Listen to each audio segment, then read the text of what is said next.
ओम नमः शिवाय। ऋषि बोले, उत्तम व्रत का पालन करने वाले सूत जी, लिंग आदि में शिव जी की पूजा का क्या विधान है, यह हमें बताइए।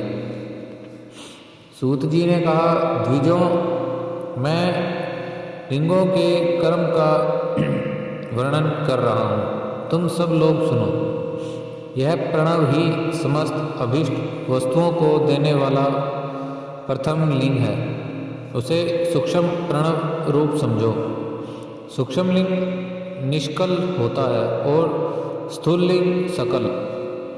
पंचाक्षर मंत्रों को ही स्थूल लिंग कहते हैं।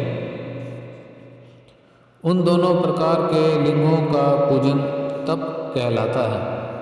वे दोनों ही लिंग साक्षात मोक्ष देने वाले हैं। पौरुष लिंग और प्रकृति लिंग के रूप में बहुत से लिंग हैं। उन्हें भगवान शिव ही विस्तार पूर्वक बता सकते हैं, दूसरा कोई नहीं जानता। पृथ्वी के विकारभूत जो जो लिंग ज्ञात हैं, उनको मैं तुम्हें बता रहा हूँ। उनमें स्वयंभू लिंग प्रथम है, दूसरा बिंदु लिंग, तीसरा प्रतिष्ठित लिंग, चौथा चर लिंग और पांचवा गुरु लिंग है।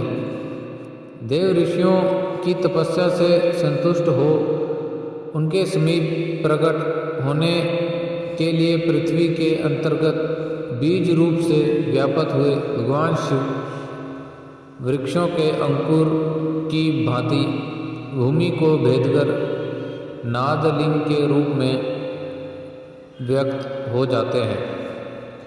वे स्वतः व्यक्त हुए शिव ही स्वयं प्रकट होने के कारण स्वयंभू नाम धारण करते हैं। ज्ञानी जन उन्हें स्वयंभू लिंग के रूप में जानते हैं। उस स्वयंभू लिंग की पूजा से उपासक का ज्ञान स्वयं ही बढ़ने लगता है।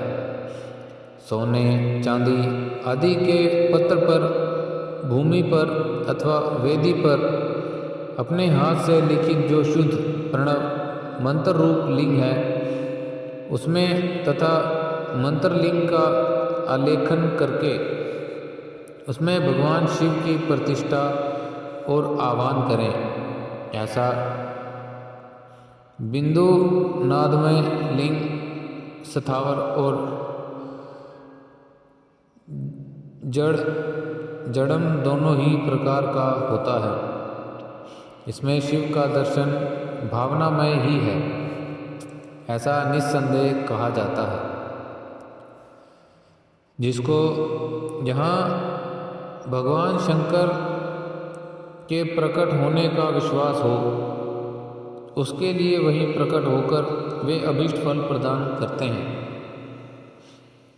उनके हाथ से लिखे हुए यंत्र में अथवा अकृत्रिम स्थावर आदि में भगवान शिव का आह्वान करके 16 उपचारों से उनकी पूजा करें।